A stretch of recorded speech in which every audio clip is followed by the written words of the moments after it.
apa kira-kira? Oleh karena dari semua badan-badan atau kelompok-kelompok yang mengusahakan untuk mengembangkan entrepreneur itu, saya kira cukup ya, cukup dalam arti kata ada Mas Burdi, ada Mas banyak lah ya. Tapi kesimpulan saya memang mereka itu ketika saya menghadiri seminar-seminar mereka itu ya seolah-olah untuk menjadi entrepreneur tuh banyak sekali syaratnya sehingga ya mereka tuh sulit untuk masuk ke entrepreneur. Pokoknya ada orang-orang yang tulis buku-buku tentang entrepreneur dan sebagainya, dipaparkan buku-buku itu di papan tulis. Saya pikir-pikir kalau begini kapan orang mau jadi entrepreneur?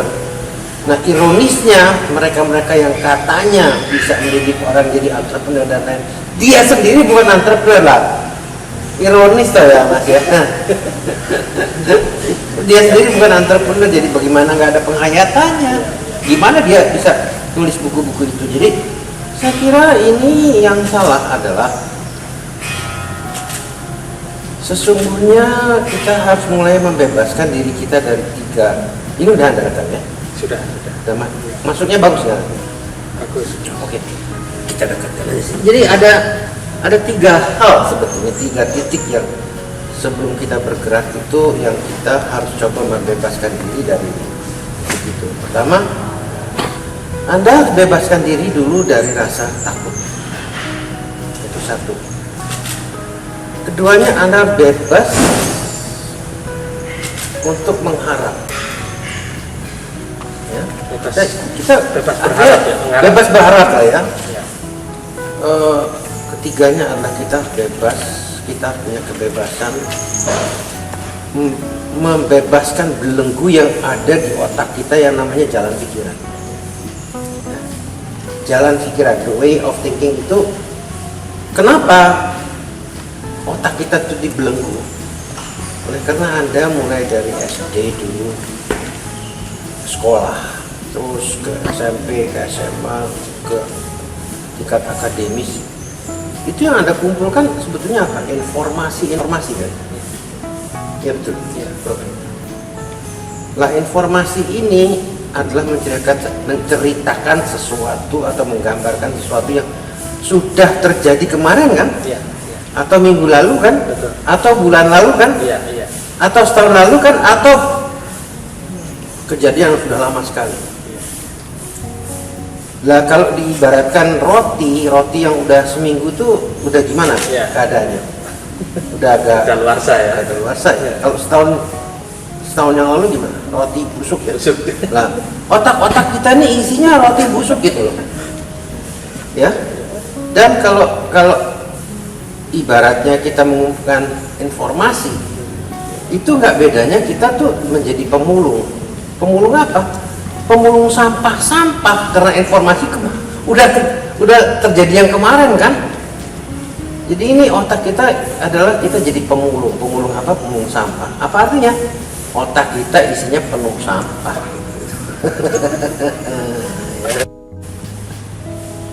Shake off artinya bisa berontak gitu ya. Dari Anda bekerja untuk orang lain sekarang jadi mandiri. Itu kan karena Anda membebaskan diri dari tiga titik ini kan. Anda tidak merasa takut, Anda tidak pernah mengharap, Anda juga tidak diatur oleh jalan pikiran otak Anda kan. Ya kan? Jadi kan kalau orang rata-rata lah ya, untuk menjadi Anda itu kan saya punya tujuan dulu. Udah tujuan planning. Udah karena punya tujuan planning. Anda punya pengalaman dari rencana seluruh rencana yang Anda buat seumur hidup Anda itu tidak ada satupun yang terjadi sesuai dengan rencana Anda. Jadi Anda buangkan rencana itu. Dah pokoknya saya melangkah kemana jadinya, kemana sampainya terserah kan gitu. Artinya apa? Anda tidak dibelenggu oleh jalan pikiran Anda. Mesti ada tujuan, mesti ada planning, ya kan? Mesti segala macam itu dibuang. Dan kembali lagi, Anda nggak takut miskin kan? Anda nggak takut rugi kan? Anda nggak takut menghadapi risiko kan? Ini Makanya 3 titik itu jadi penting sekali untuk dibuang. Dan Anda tidak mengharapkan apa-apa kan? Ya. Mau sukses kayak mau jadi kayak mau nggak jadi kayak jalan aja kan? Betul. Bener kan? Betul. Apapun. Udah. Ya. Kalau gitu saya udah telanjangin Anda kan. Jalan pikiran Anda saya udah telanjangi kan. Iya. Dan ini ternyata sama Anda cocok kan? Pas cocok bener kan gitu. Nah, ini udah jadi sesuatu yang bisa direkam jadinya gitu loh, untuk dibagi sama teman-teman lainnya gitu. Wah, teman-teman lainnya diajarkan sama yang nggak tahu yang namanya lembaga-lembaga atau sekolah-sekolah kewirausahaan itu bohong gede menurut saya. Satu itu, keduanya itu membuat sulit orang loh. Saya mau jadi wiraswasta kok saya harus belajar begini. Iya. Wah. Bikin bisnis plan, bikin Wah, itu. sulit gitu loh, sulit. Kenyataannya memang unsur keberanian tadi, unsur Ulang kali mengatakan bahwa Anda punya kemauan aja tidak cukup, harus punya tekad yang bulat atau komitmen. Bahkan yang lebih keras lagi adalah yang namanya determination itu wah lebih kuat dari komitmen gitu ya. Ada pokoknya saya semacam pokok determine lah saya, pasti saya mau gitu ya. Nah itu yang saya katakan, ibarat kemauan itu mobilnya, terus tekad yang bulat atau determination itu adalah bensinnya, itu mobil itu belum bisa jalan. Nah, ada faktor ketiga yang diperlukan adalah ada keberanian untuk mengambil peluang, ada keberanian untuk mengambil peluang. Nah, karena peluang ini sebenarnya hadir setiap orang, berjuta-juta, jangankan hadir di badan Anda itu ada sejuta peluang yang dibawa kemana-mana, apalagi yang di luar badan kita itu udah berjuta-juta peluang. Tapi ya percuma kita ngomong peluang kalau kita nggak berani mengambil salah satu gitu. Anda hanya butuh mengambil satu peluang dari berjuta-juta peluang itu, dan Anda pertanyaan berani apa enggak gitu. Nah sekarang saya kembali lagi pada Anda. Ketika Anda bekerja untuk orang lain, Anda punya keberanian, saya nggak mau bekerja sama dia, saya mau mandiri. Itu kan yang Anda punya kan? Iya. Dan itu modal yang besar sekali kan. Nah jadi itu udah bisa jalan ya. Nah tapi belum masuk kategori atau klasifikasi entrepreneur. Faktor keempat lah yang menentukan bahwa Anda jadi entrepreneur. Apa?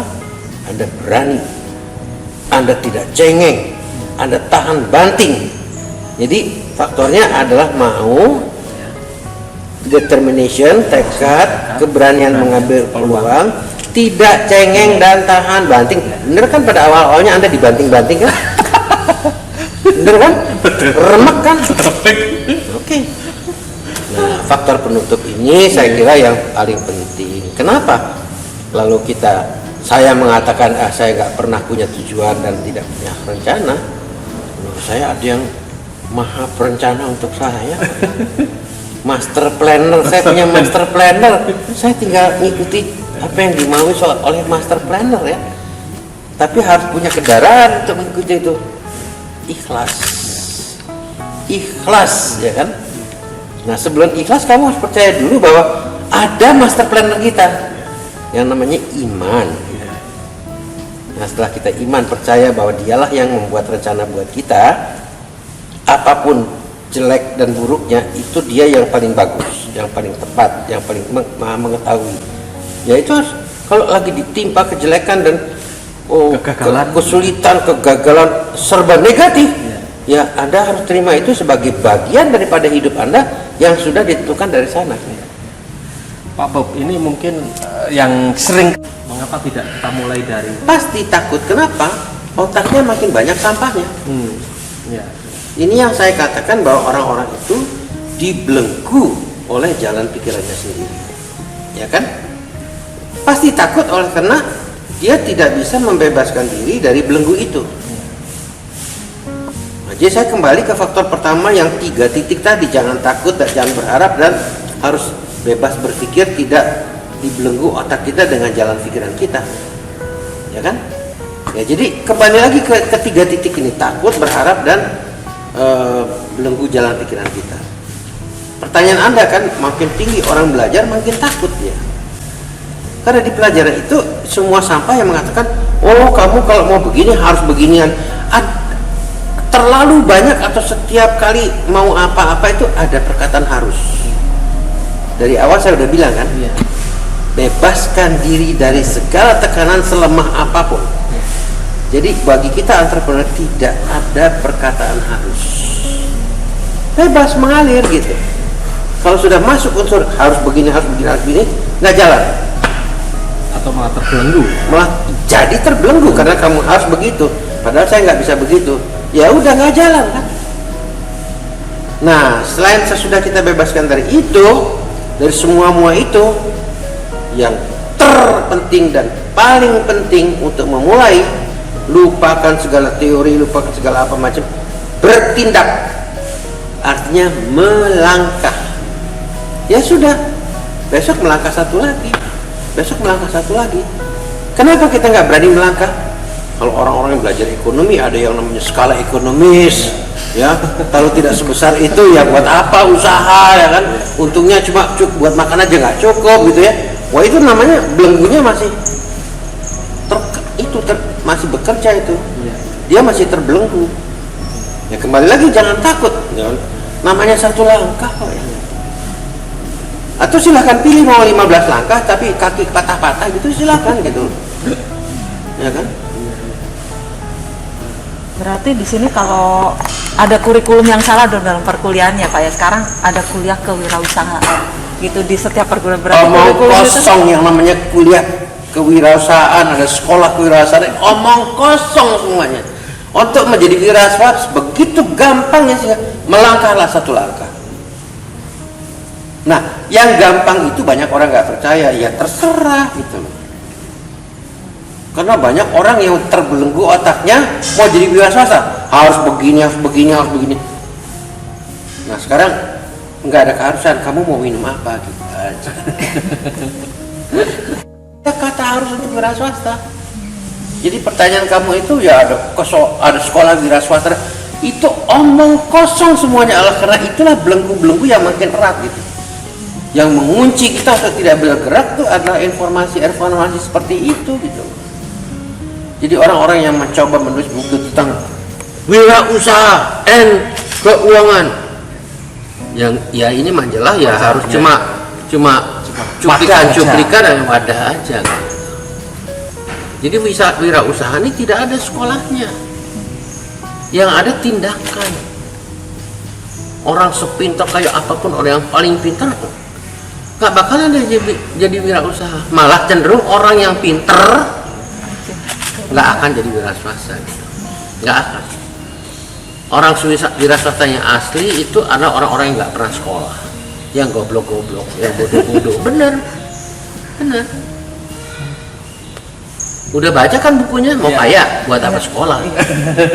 Sekarang saya balik, kamu sekolah kapan kayaknya kan gitu. Sederhana kok itu, ya kan? Ya, kamu punya pertanyaan apa lagi? Enggak, tadi di sini ada dikatakan Bapak ikhlas itu ya, ikhlas menerima apapun. Itu seperti apa Pak? Apakah ditipu orang ataukah di dalam perjalanan itu macam-macam, keluar air mata darah, keluar keringat, kekecewaan yang segunung, kendala yang macam-macam. Itu adalah bagian integral dari kehidupan kita yang tidak bisa dilepaskan. Kenapa orang tidak mau menerima? Kenapa orang tidak ikhlas mau menerima kekecewaan, ya, air mata darah dan kenapa? Karena dia tidak eling. Eling apa? Di dunia ini semuanya serba seimbang. Ada hitam, ada putih. Ada salah, ada benar. Ada siang, ada malam. Jadi kalau Anda terima ini, ada juga sebelah sananya dong. Anda kan tidak tahu di balik kecewaan itu ada hikmah yang sangat besar. Itu nggak kelihatan. Jadi orang menghindar kesulitan, ya dia juga nggak dapat hikmah dong. Ini sebetulnya mudah saja, menerangkannya sangat mudah. Jadi yang kendala, yang kesulitan itu dipeluk, dibelai-belai gitu. Jangan ditolak, jangan dibuang. Itu bagian dari hidup yang kamu berdoa sama Yang Maha Kuasa dari malam sampai pagi, sampai malam sampai pagi lagi untuk terhindar dari kendala. Nggak bisa, itu memang bagian dari kamu kok. Dia akan tetap memberikan. Kenapa? Karena karena di balik itu ada hikmah. Pak Bob, kalau pada titik tertentu seseorang punya modal, usaha gagal, habis modalnya, entek sampai mentok-mentok. Karena orang bangkrut. ini Ya. menerjemahkan modal Ya. hanya dengan materi. Ada meja tulis, ada pena, ada pacul, ya, ada traktor, ya. Itu semua benda-benda yang bisa dilihat, yang bisa diraba, ya. Lah, modal yang Anda harus punyai, ya modal yang saya berikan tadi, yang 5 tadi. Kemauan, tekad, ya kan? Keberanian mengambil peluang, Tahan panting. tahan banting dan tidak cengeng, bersyukur pada Tuhan dan berguna bagi orang banyak. Inilah modal yang harus dipunyai. Kalau Anda nggak punya modal ini, saya kasih Anda 100 miliar, besok Anda gendeng, gila gitu loh, ya kan? Itu pasti gila Anda, jadi gila karena nggak tahu mau apa. Jadi sebetulnya kok menerjemahkan modal itu selalu kita mulai dengan modal yang bahasa Inggrisnya intangible. Intangible itu tidak kelihatan. Nah tadi meja tulis, pena, pacul, traktor itu semua tangible, yang bisa dihitung, yang bisa diraba, yang bisa dilihat, itu tangible. Artinya apa semua itu? Uang. Uang bukan yang pertama dan juga bukan yang terpenting. Jadi Anda katakan tadi ada orang melorot, ya kan? Habis Habisan udah kempes dia karena dia nggak punya modal yang pertama. Kalau dia punya modal yang pertama, habisan, dia masih orang tahan banting, saya jalan lagi. Makanya kalau saya itu jangan dengan modal uang dulu, modal yang intangible tadi itu modal yang utama. Nah orang ini banyak yang belum tahu, banyak yang belum sadar bahwa itu modal gitu. Orang selalu menerjemahkan modal itu duit, itu yang paling salah. Ya apalagi Ya, selalu duit gitu. ini modal tuh bukan duit, ya itu yang tadi yang tidak kelihatan yang saya katakan tadi gitu. Tapi selama ini kan keluhan UMKM para pengusaha-pengusaha itu terlalu pemasaran sama permodalan, Pak. Itu gimana itu, Pak? Mereka selalu Ya kan mengeluhkan itu. Anda datang ke saya nanya Bob Sadino, Iya. Bob Sadino jawabnya gini. Kalau orang lain itu mengajarkan wah UKM apa segala macam, susah modal, susah pemasaran.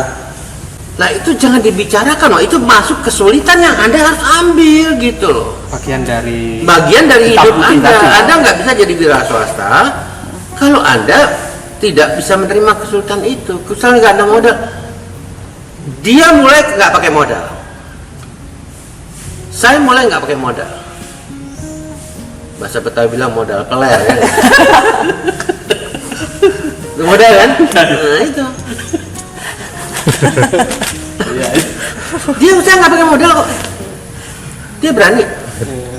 Nah inilah saya kira kekeliruan yang saya katakan jalan pikiran dari informasi kan. Orang itu dapat informasi, kamu kalau mau berusaha harus punya modal dong, ya kan? Kamu harus berusaha, harus nggak boleh rugi dong. Itu informasi kan? Nah itulah sampah.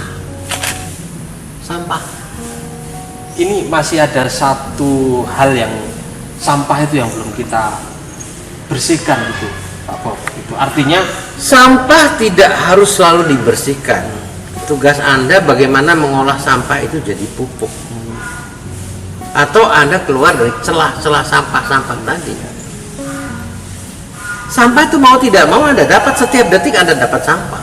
Mau tidak mau. Tapi tadi kan saya katakan Anda harus bebas berpikir. Umpamanya sampah yang masuk ke otak Anda, kamu kalau mau mendirikan perusahaan, tujuan kamu apa? Harus jelas. Karena tujuannya jelas, rencana kamu mengarah ke tujuan itu apa harus jelas juga. Lah tadi saya bilang kan, saya manusia bebas untuk memilih kan. menentukan apa. Ada orang yang semua terjebak dengan itu. Saya nggak milih itu. Saya milih, saya hidup nggak pakai tujuan. Saya milih nggak pakai rencana. Ya bebas kan saya. Kalau semua orang mengikuti jalan pikiran, nah itu tadi jalan pikiran itulah yang saya katakan sampah. Saya bebas untuk tidak memilih, punya tujuan, dan tidak memilih karena tidak punya tujuan, harus ada rencana. Saya milih yang itu gitu loh. Nah, ini yang saya katakan kebebasan berpikir. Saya bebas dari jalan pikiran kita yang udah merupakan sampah dan kotoran. Lah kalau kita ngikut itu, ya kita ambles, kecebur kotoran gitu. Ada yang orang bilang kalau entrepreneur tuh Anda harus mengambil segmen produk yang beda supaya bisa masuk ke celah-celah itu. Ya sebetulnya begini ya, kalau itu yang Anda tanyakan, bagaimana sih Anda mau jadi entrepreneur yang ya bisa berhasil gitu kan ya. Tapi kebanyakan orang keberhasilan itu menjadi tujuan. Inilah jalan pikiran lagi yang membelenggu tadi. Ya kan? Ya. Akhirnya jadi ada orang yang bilang, oh saya mau, apalagi memikirkan untuk jadi kaya. Pokoknya itu saya nggak pikirkan. Yang saya pikirkan bagaimana saya melangkah hari ini. Itu aja. Jadi pertanyaan tadi Anda apa? Jadi banyak sekarang seminar-seminar itu salah satu tipsnya mungkin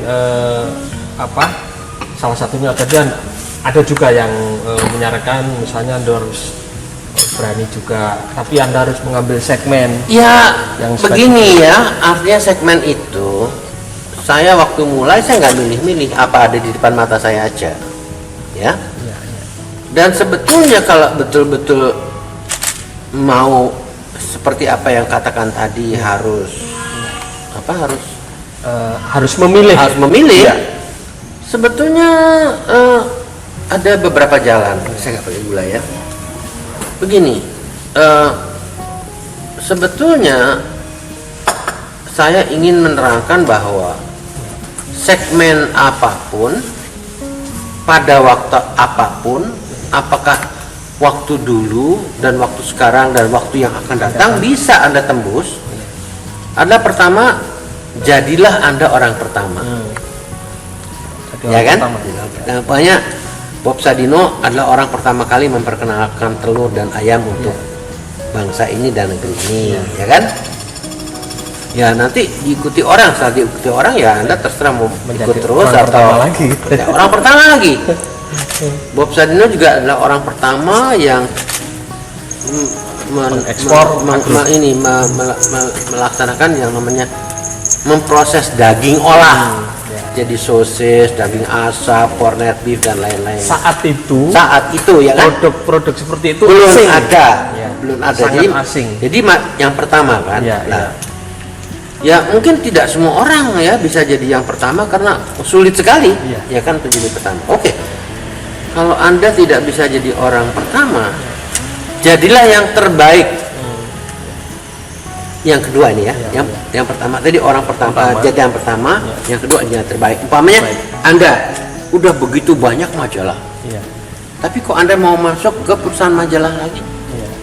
Karena Anda bertekad, saya mau jadikan majalah saya terbaik. Di antara orang-orang itu, maka Anda akan jadi unggul. Ya, dibandingkan orang-orang lain tadi yang terbaik. Jadi pertama Anda pertama, jadi yang pertama, jadi yang terbaik. Lah, kalau ini juga sulit kan menjadi terbaik di antara begitu banyak. Jadikanlah diri Anda berbeda. Seperti dulu belum ada telur yang Anda makan pagi ini, belum ada.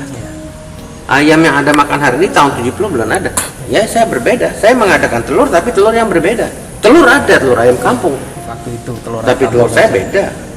Ayam dulu ada ayam kampung yang alotnya setengah mati.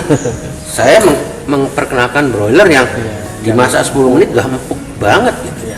Kalau ayam kampung jadi sekilo setahun dipelihara itu sekilo aja nggak ada. Kalau ayam broiler ini ya dalam 45 hari udah mencapai 1 kilo lebih gitu. Ya dengan konsekuensi dengan akibat dagingnya sangat empuk.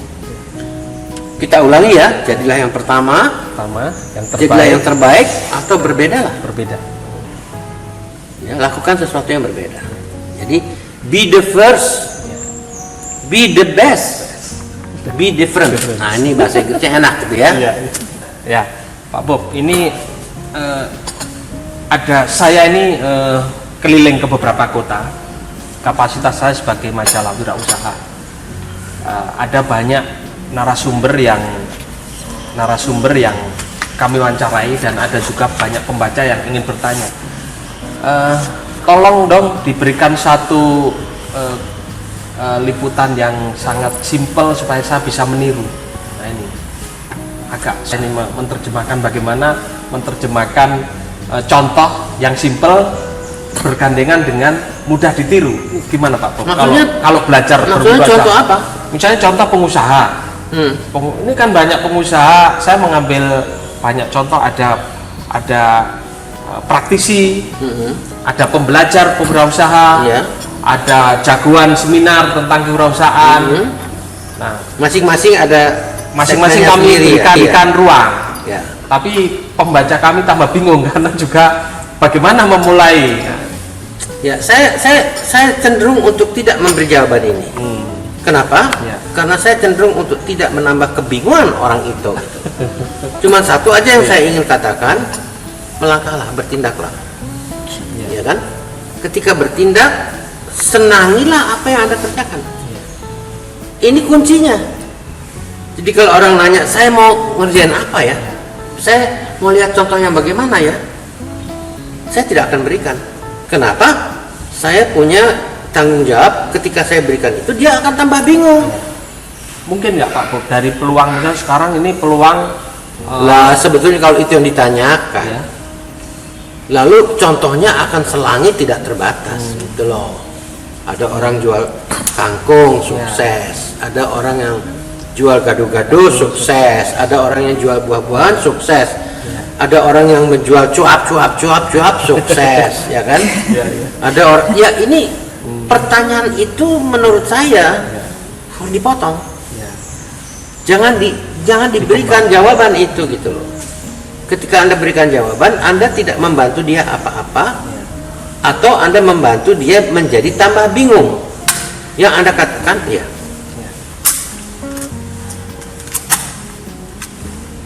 yang Anda katakan terserah Anda mau apa. Dan bukan tidak mungkin atau belum tentu apa yang Anda laksanakan pertama kali itu salah. Nah, cobalah yang kedua, mungkin salah lagi. Itu yang namanya Thomas Edison atau apa itu, penemu listrik atau lampu itu akhirnya jadi lampu itu adalah karena percobaan dia yang ke-1000 berapa gitu.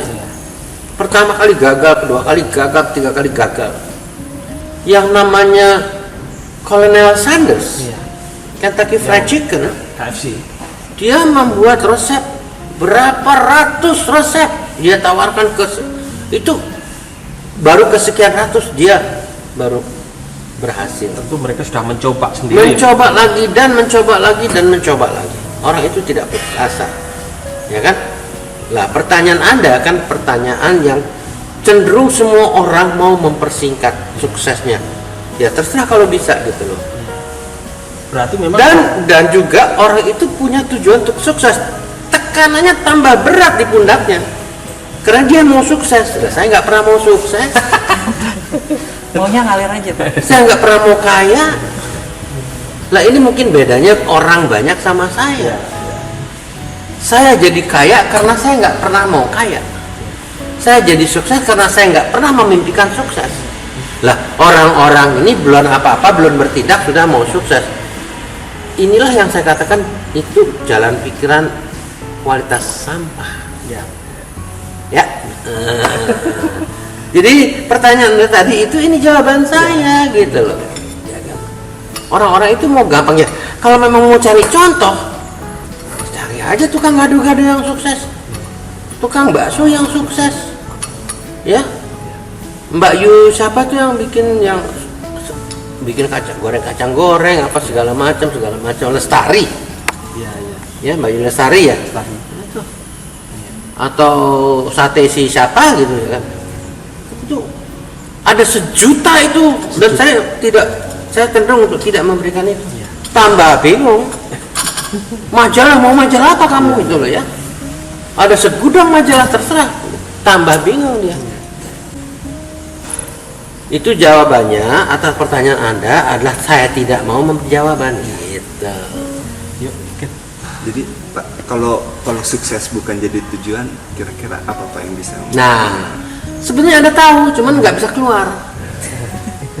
Anda bisa bayangkan nggak waktu saya dan Ibu jual telur 5 kilo, untungnya kira-kira berapa 1 kilo? Kalau harga telur 1 kilo pada waktu itu Rp350. Untung saya kan mungkin Rp20, mungkin Rp30 kan ya. Kali 5 kilo Rp150 kan.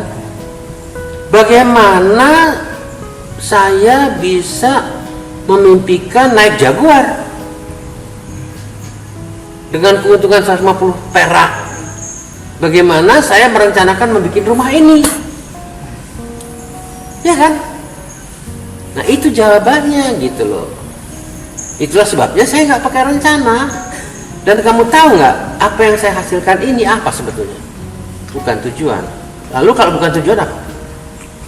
Akibat saya jual telur. Nah, itu. Jawabannya adalah akibat, bukan tujuan. Akibat. Nah ini enteng kan? Saya nggak punya tujuan, saya jalan aja sak mauku. Ada kendala, rangkul kendala. Ada kekecewaan, rangkul kekecewaan. Keluar air mata darah, ya sapu air mata darah. Keluar keringat dingin, ya oke, terima saja dengan segala kenikmatan.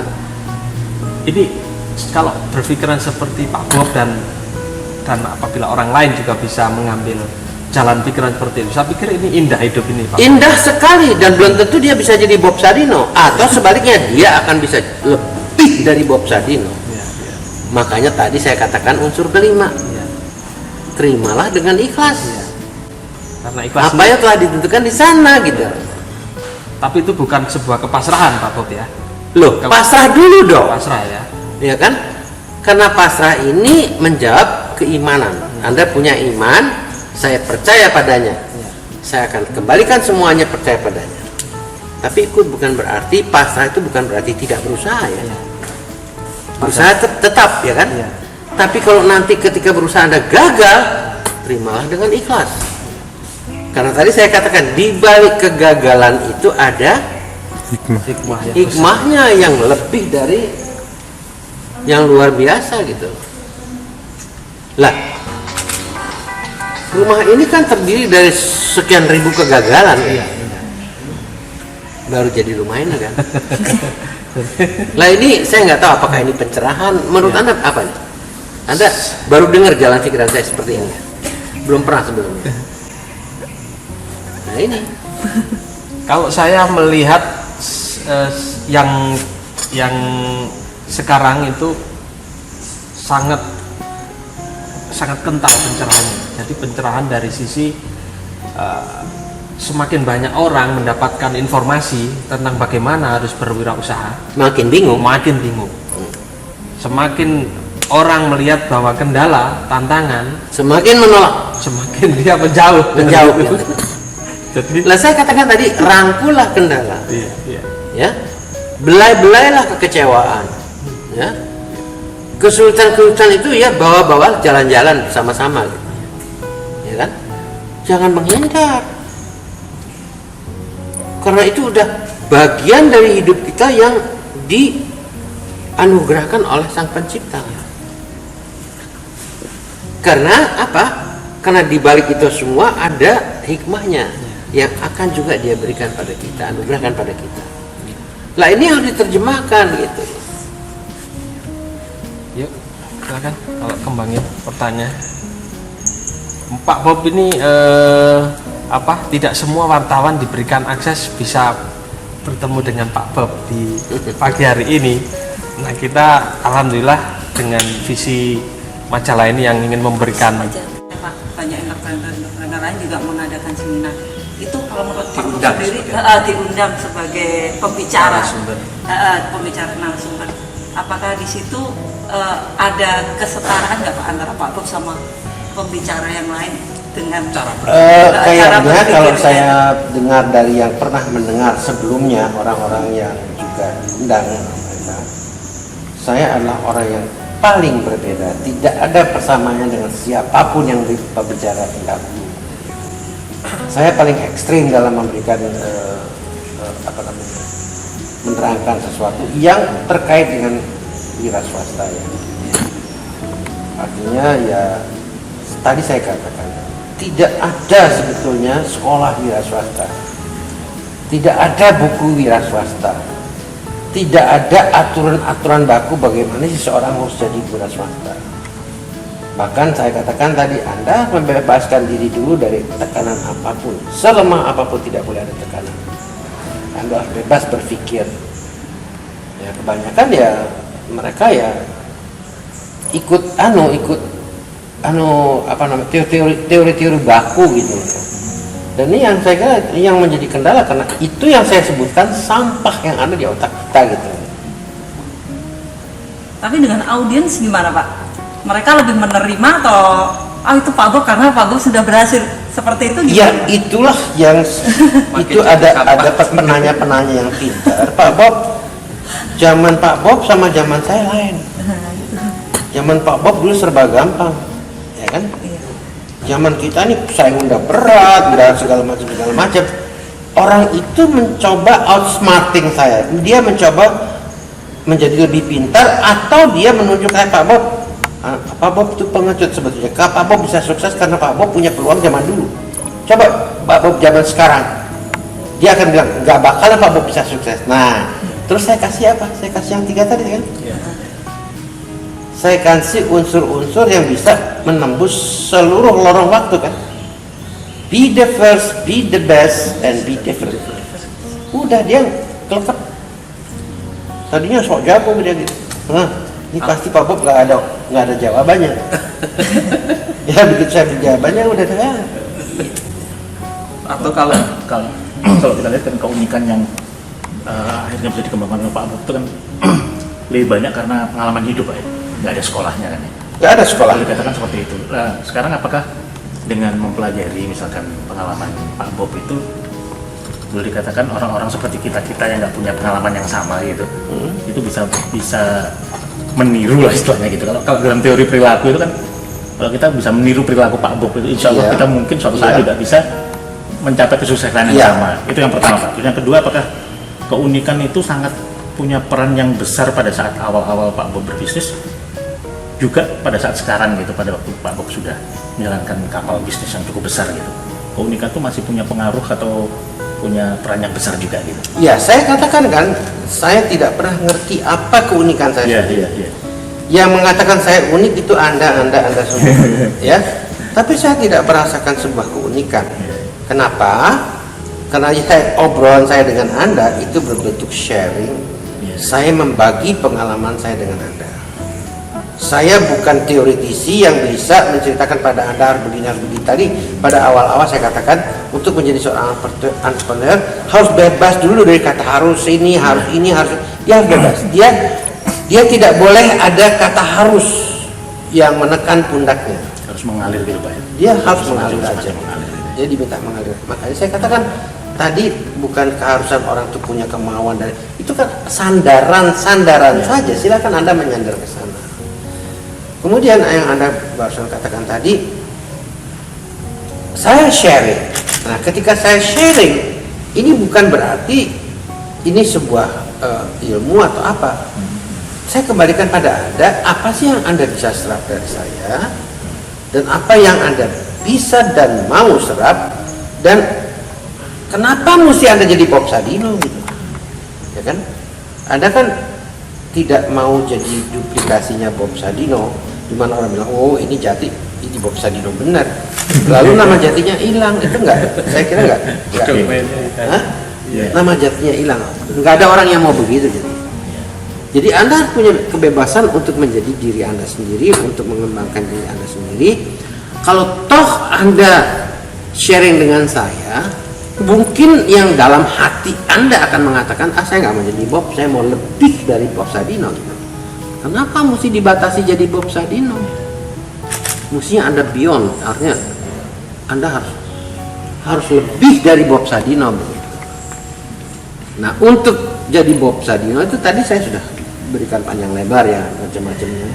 Gak ada kata harus, gak ada teorinya, gak ada beban. Saya bilang sekolah-sekolah wira swasta itu adalah omong kosong bagi saya, ya kan.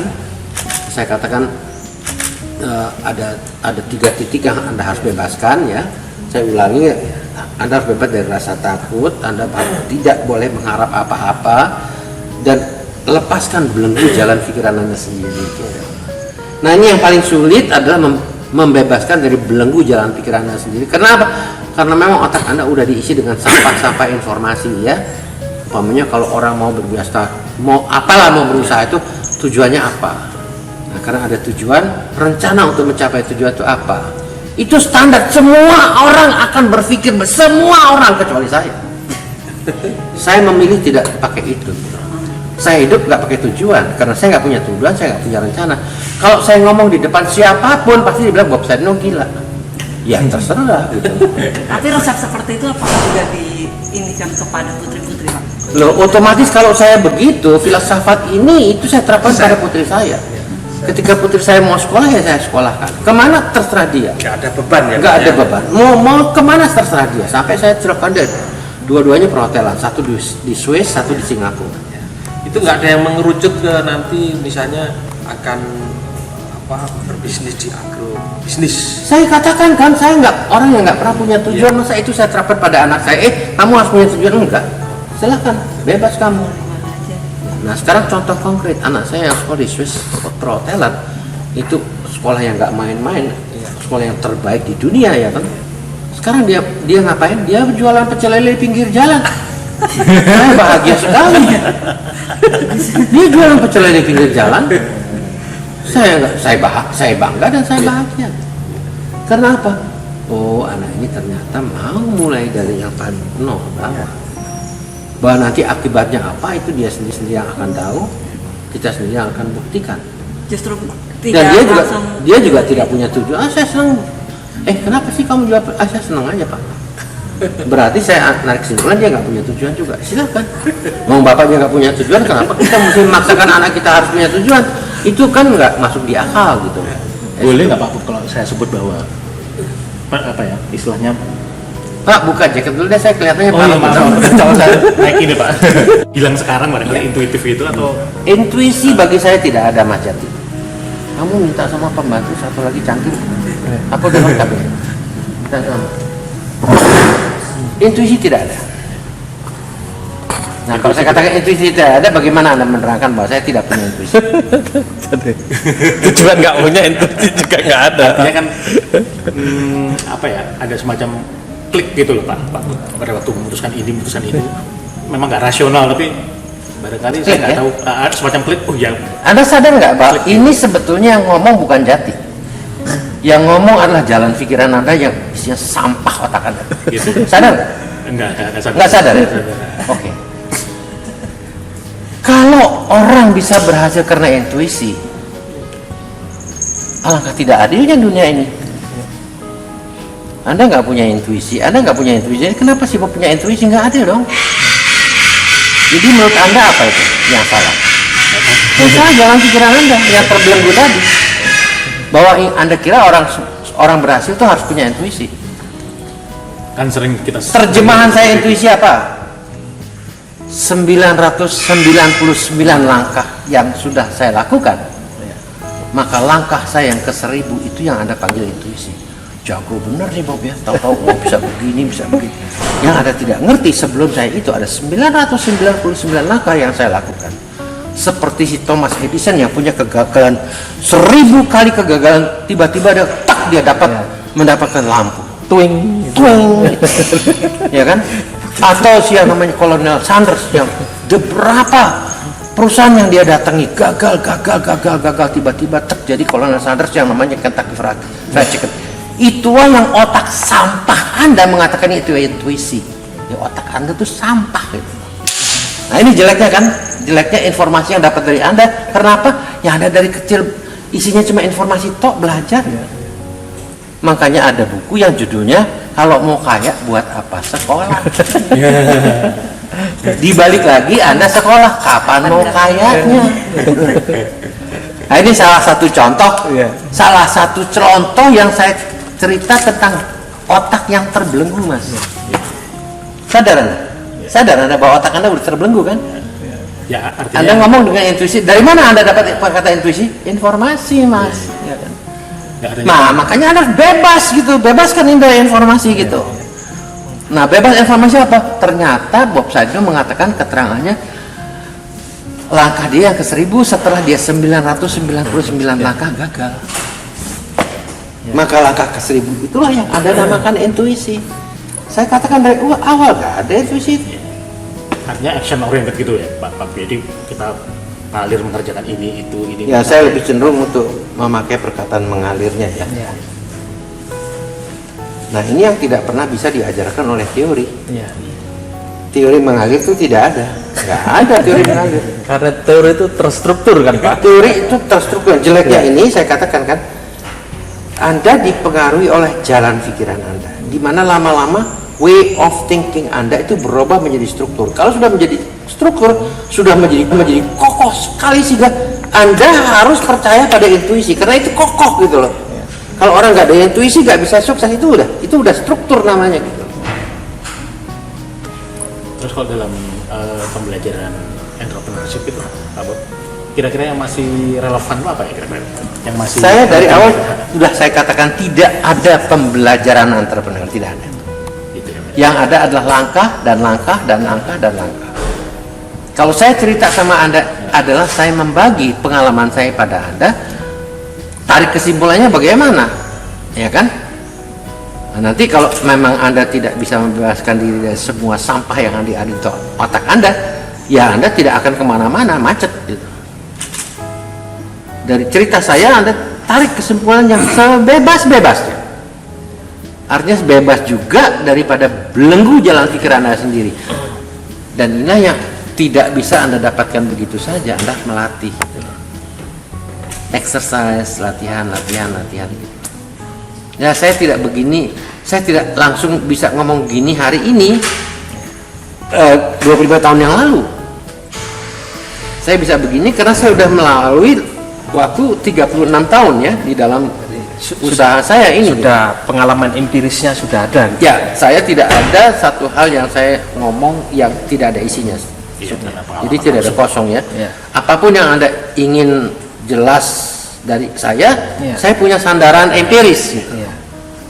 Ya, Pak, jadi ini namanya kalau dalam bahasa Anda, bahasa akademisnya, ini adalah yang namanya Bob Sadino adalah seorang yang fenomenal. Fenomenal tuh seolah-olah nggak bisa dipercaya tapi ada wujudnya gitu. Ya, kayak dongeng tapi wujudnya ada gitu loh, ya kan? Lebih spesifik ini studi kasus. Ya ada, ya mungkin ya entah namanya legenda atau apa saya nggak tahu. Tapi orang seperti saya ini, ya memang fenomenal. Jalan berpikir dia berbeda dengan rata-rata jalan pikiran Manusia, Anda. ya. Saya berbeda dengan rata-rata Anda mau ngomong apa saja sama saya, pasti saya keluar dengan hal yang berbeda. Iya. Kenapa juga saya hafal? Karena otak-otak Anda diisi dengan sampah-sampah tadi, termasuk otak saya ya. Mau nggak mau Pak ya. Tapi bedanya adalah saya bisa keluar dari sampah itu dan saya bisa mengolah sampah itu jadi pupuk. Itu aja bedanya. Nah, ini mungkin yang menariknya ngobrol sama saya karena Anda mendapatkan sesuatu yang sebelumnya belum pernah Tidak pernah di atau tidak pernah Anda belum, pikirkan belum, sebelumnya tidak. gitu, atau tidak pernah gitu. Pak Bob ini kalau Pak Bob baca Kompas, baca koran-koran pagi, baca majalah, kan banyak sekali seminar cepat kaya dalam 2 tahun. Iya. Seminar bagaimana melipat gandakan bisnis. Ini menurut Pak Bob gimana? Pertanyaan Anda apa itu? Pertanyaan saya, Menurut saya fenomena seperti itu ini sebuah kegelisahan masyarakat ingin Oh cepat enggak kaya? mas. Saya kira orang-orang yang nulis di Kompas untuk mengajukan mau cepat kaya dan sebagainya itu adalah pemikiran dia yang memang mau berbeda gitu ya. Iya. Nah, lalu jawabannya tidak ada pada saya, tapi jawabannya ada pada tiap masing-masing pembaca. Silakan dia mau kaya cepat, Iya. enggak, dia harus bebas milih gitu loh. Iya. Mau kaya cepat boleh, kan? Mau ikut saya 36 tahun jalan 36 tahun, oke gitu. Tapi ya orang harus bebas milih gitu, mas. Artinya itu juga sebuah pilihan-pilihan yang tadi kebebasan itu. Kalau Anda katakan Pak Bob sendiri bagaimana, itu saya bisa jawab. Ya. Tapi bagaimana pendapat Pak Bob saya nggak tahu, itu saya masing-masing. Tapi Kalau Pak Bob sendiri bagaimana? Milih yang mana? Saya milih nggak mau milih itu gitu aja. Ya, mengapa ini saya tanyakan? Karena yang pertama Pak Bob melihat bahwa aliran air atau proses itu bagian penting dari hidup. Ya betul. Kemudian ada orang yang punya pilihan-pilihan sendiri kan? Ya betul. Nah sekarang kita ingin mengatakan bahwa apapun yang ingin dilakukan oleh seseorang itu kan sebuah pilihan juga Pak Bob ya. Ya. Nah, pertanyaan saya adalah proses pembelajaran ini Pak Bob, apakah itu memang setiap manusia itu berbeda gitu? Saya yakin iya. Karena kalau Anda mau niru langkah saya, ya, Anda akan terjebak. Karena langkah-langkah saya tuh mempunyai latar belakang macam-macam. Ya, yang Anda tidak tahu, hanya saya yang tahu apa latar belakang dari langkah itu. Jadi meniru langkah adalah konsekuensinya juga mendapatkan segala kendala, segala kepahitan, segala kesulitan, air mata dan kekecewaan yang harus diambil juga dari Bob Sadino. Silakan. Ini contoh seperti saya punya duit 10 miliar, gimana supaya saya dapat duit 1 miliar dalam setahun ini? Saya akan main di ini, main di produk ini. Dan ini kan Pak salah satu bagian dari pilihan-pilihan itu. Itu udah tidak berpikir wira swasta ya. Kalau berpikir wira swasta itu dia tidak akan mulai dengan 10 miliar. Dia mulai dari 1 rupiah. Jadi ini sudah salah pertanyaan. Ya. Seorang wira swasta yang mulai dari 1 rupiah, bukan 10 miliar. Ya. Kalau orang yang mulai 10 miliar, namanya ada khusus. Dia penjudi. Tapi kalau saham itu gimana Pak, kalau menurut Bapak? Ya, Main saham gitu? main saham itu kan orang yang mau dapat uang mudah dan cepat kan? Ya ada konsekuensinya kan. Kalau dia mau main dalam saham, ya dia udah sadar konsekuensinya. Dia bisa kaya cepat, tapi dia juga bisa miskin cepat. Oke, kembali ke mengenai entrepreneur Pak. Jati mungkin punya Iya, silakan Pak Jati. Baik, karena saya masih pusing Iya. karena ternyata kan ditolak semua Pak. Tapi kalau misalkan ini Pak, saya disiplin kalau manajemen. Saya nggak pasti- nolak ya Pak Jati, cuman saya ini adalah itulah cetusan saya Iya, yang iya, Anda iya. harus terima ya. Tapi saya nggak nolak loh ya. Kalau dalam konteks manajemen gitu Pak ya, manajemen itu masih relevan Pak ya, artinya masih punya peran yang positif dalam pengembangan bisnis Pak ya. Belajar manajemen maksudnya, bukan belajar entrepreneurship. Kalau yang entrepreneurship kan tadi kan itu kan Pak Bob kan nggak ada ilmunya gitu, nggak ada teorinya, nggak ada sekolahnya. Tapi kalau manajemen itu sesuatu yang punya peran besar dalam pengembangan bisnis Pak Bob selama ini. Nggak ada. Nggak ada Terbalik juga. sama sekali. Saya orang yang tidak mau mengikuti teori manajemen, walaupun saya baca teori manajemen. Karena saya mau tahu manajemen itu apa sih, untuk saya bisa mengatakan omong kosong. Tadi Jati bilang sangat perlu, saya bilang omong kosong. Enggak, maksudnya masih punya peran misalkan Pak Bob waktu Peran misalkan besar konflik bagaimana? atau dengan Oleh karena dalam profesional manajemen gitu. hari pertama aja yang diajarkan ya kan, ya Anda harus punya tujuan. Dan karena Anda tujuan, Anda harus punya rencana yang baik. Itu nggak laku bagi saya. Nah itu kan berarti saya udah menolak mentah-mentah teori-teori manajemen kan. Tapi tidak berarti mengelola usaha serabutan kan Pak? Anda belum ngerti posisi saya dengan seluruh staf saya yang ada di perusahaan. Iya. Saya katakan saya tidak punya tujuan dan saya juga tidak berencana. Kenapa? Saya adalah founder owner. Iya. Saya pemilik, ya, dan yang mendirikan usaha ini. Iya. Anda sudah bingung karena Anda tidak bisa menempatkan saya dan Anda tidak bisa menempatkan staf saya. Kalau dalam satu rapat, saya kira yang pertama saya tanya, rencana kamu apa? Bingung kan Anda?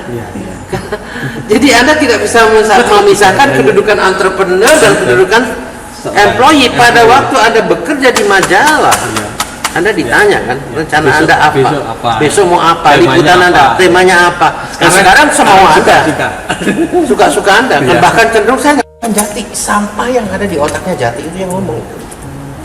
Dan Anda terpengaruh dan Anda tidak bisa mengeluarkan sampah itu sehingga Anda nggak bisa mikir bebas. Nah, jadi kalau Anda tanyakan itu apa pengaruh ilmu manajemen yang membuat Anda jadi bodoh jadi. Itu ada latihan-latihan khusus nggak Pak untuk berpikir bebas tadi? Saya katakan kan Exercise-nya itu kayak gimana itu, gitu? itu sebuah proses kan? Gitu ya. Sebuah proses yang jalannya 36 tahun ya kan. Lah Anda mau tahu cepat ya silakan itu loh. Anda bebas kok ya, silakan kalau Anda mau cepat. Makin cepat Anda mau, makin kelihatan kebodohan Anda jadi gitu ya. Ini. Jadi kalau saya kan sesuatu yang fenomenal, artinya fenomenal itu dia luar biasa, cara berpikirnya berbeda. Tapi kok dia berhasil? Bagaimana ya? Saya juga mau berhasil. Nah, ketika Anda katakan saya mau berhasil, berarti itu tujuan Anda mau berhasil kan? Saya berhasil itu tidak pernah jadi tujuan saya kok. Itu bedanya gitu loh. Itu yang dikatakan fenomenal. Semua orang ingin berhasil, Bob Sarno tidak. Hanya ikutan-ikutan aja ya. Ya kan? Karena saya menerjemahkan bukan tujuan, tapi ini sebuah akibat. Akibat apa? Akibat saya melangkah pertama kali dulu jual telur. Bagaimana saya bisa waktu saya jual telur merencanakan mau beli mobil Jaguar, mau punya rumah kayak gini, omong kosong. Jadi kalau manajemen mengatakan kamu harus punya rencana yang baik, ya yang omong kosong itu siapa? Saya kan teori manajemen. Udah bisa rasakan nggak jadi? Ya kan? Yang salah yang mana nih yang salah? Teorinya. Ya saya bisa ngomong gini karena saya harus mempelajari apa itu manajemen. Dan dari apa yang saya pelajari saya jungkir balikan semua. Saya nggak percaya itu semuanya. Atau saya nggak mau percaya itu semuanya. Tapi jangan tanya anak buah saya harus. Itu yang Anda tidak bisa memisahkan antara saya dan ini yang kejebak ya. Anda kejebak. Anda tidak bisa kan memisahkan posisi saya dan anak buah saya.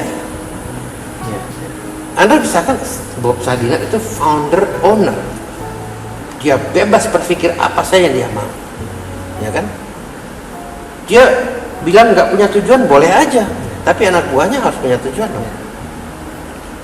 Lah kalau saya nggak punya tujuan, anak buah saya nggak punya tujuan, apa jadinya? Ya kan? Saya tinggal tujuan kamu, rencana kamu apa? Ya kan? Apa tujuannya? Bagaimana jalannya? Itu saya tanya semua.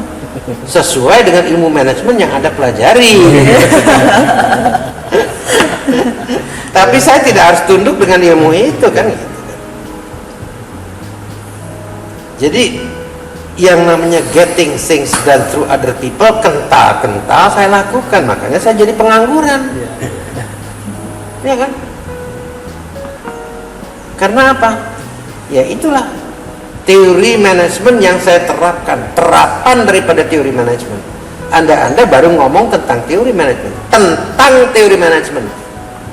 penerapannya belum. Nah ini kan udah mulai terasa kan sekarang. Terasa banget Pak. Terasa banget ya. Betapa kekurangannya Anda mikir ya. Betapa Anda terbelenggu dengan itu ya semua ya. Terstruktur udah ya. Mau tidak mau harus berpikir begitu kan. Ya Anda manusia bebas kan. Kenapa mesti diperintah dan dibelenggu oleh jalan pikiran Anda sendiri? Makanya pada awal tadi wawancara saya katakan Anda harus membebaskan diri dari 3 titik. Bebas dari ketakutan, bebas dari berharap, bebaskan dari belenggu jalan pikiran Anda sendiri. Yang sulit ini Mas, yang sulit ini karena otak Anda udah diikat kiri kanan, udah dikunci, digembok ya, susah keluar dari belenggu itu. Nah inilah yang dikatakan fenomenal, berpikir fenomenal, omong kosong tapi ada wujudnya. Tapi saya pikir bukan sebuah omong kosong, ini sebuah ya kalau semuanya itu pragmatis ya bukan omong kosong namanya kan. Ya terbukti kan gitu. Makanya karena omong kosong tapi terbukti, inilah kata fenomena keluar. Omong kosong tapi wujudnya ada gitu. Misteri. Tapi Pak Bob nggak mempelajari sebuah ilmu apa kebatinan atau apa yang membuat membuat apa yang Pak Bob inginkan tercapai gitu kan Pak Bob. Anda Islam ya? Islam. Tapi nggak baca Quran pasti. Pasti nggak baca Quran. Koran dia baca. Quran Pak. Iya, Quran nggak? Quran enggak, Pak. Oh itu ada semuanya di Quran kok. Tidak boleh menduakan Tuhan itu Islam itu namanya. Esa itu Islam. Kalau saya percaya kepada yang gitu-gitu berarti saya udah memalingkan muka saya dari Termasuk juga artinya saya tidak beriman ya kan? Yang namanya beriman saya percaya pada dia kan. Setelah saya percaya pada dia saya takwa total surrender, saya menyerahkan seluruh diri saya padanya.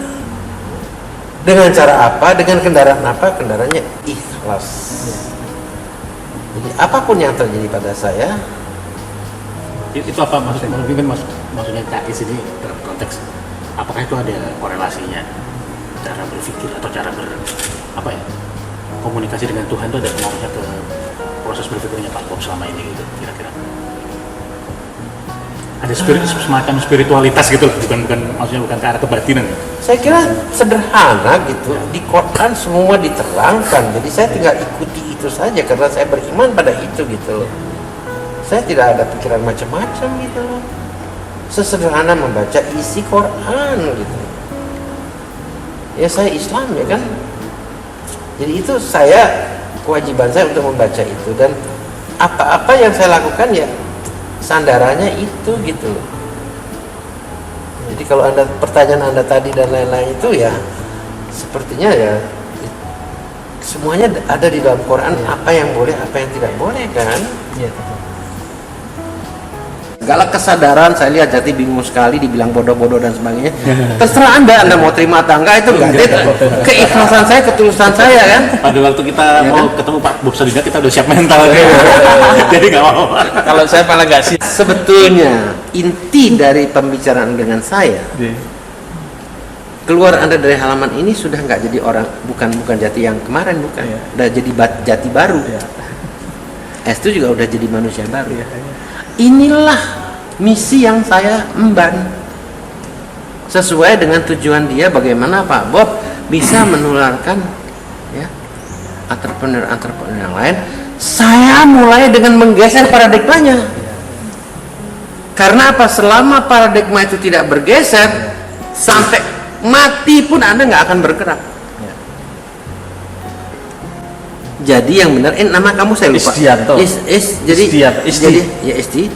Jadi sebetulnya yang saya berikan untuk para pembaca tadi ya adalah penggeseran paradigma, sekaligus bagaimana dia melatih untuk melepaskan belenggu yang ada dalam otak. Karena saya bukan orang yang biasa, saya adalah orang yang sangat berbeda, fenomenal, tidak biasa. Orang nggak biasa mikir kayak Bob, orang nggak biasa bertindak kayak Bob. Nah itulah yang saya berpikir begini, saya melakukan begini. Kalau segala teorinya orang menjadi wira swasta itu harus begini, harus begini. Kapan dia jadi wira swastanya? Gitu loh. Pak Bob, saya mungkin di luar ide, saya menanyakan sekarang itu kan banyak. Nggak ada caranya kecuali dia menggerakkan dirinya sendiri. Udah sepuh-sepuh gitu kan? Nggak ada caranya, apalagi udah sepuh gitu loh. Artinya mereka itu masih Pak Bob juga akan Orang itu terjebak bahwa mereka seolah-olah ingin membantu, tapi mereka nggak bisa bantu apa-apa. Iya, caranya gimana Pak untuk membuat mereka itu apa? Saya nggak tahu. Mereka itu sebaiknya memang diarahkan untuk jadi entrepreneur gitu. Saya nggak tahu. Pada usia-usia seperti itu. Saya nggak tahu. Kenapa mesti gitu loh? Iya, justru itu. Ini ada perkataan mesti kan, saya dari awal saya udah katakan tidak ada perkataan mesti dan tidak ada perkataan harus gitu. Beban. Jadi kalau orang itu mengusahakan agar mereka orang PHK harus ini, ya udah begitu perkataan harus terpakai, maka lalu sampai mati pun orang tidak akan jadi entrepreneur. Karena dia dibebani oleh rasa harus tadi, itu tekanan gitu. Jadi kalau saya dengar atau Anda dengar di mana-mana itu ya, orang-orang yang sudah PHK lalu mereka mengusahakan agar mereka jadi wirawan swasta. Semua orang percaya kecuali saya nggak percaya. Orang harus menggerakkan dirinya sendiri untuk menjadi wira swasta, bukan karena orang lain. Saya adalah mungkin salah satu sampah yang bisa Anda jadikan pupuk gitu loh. Silakan.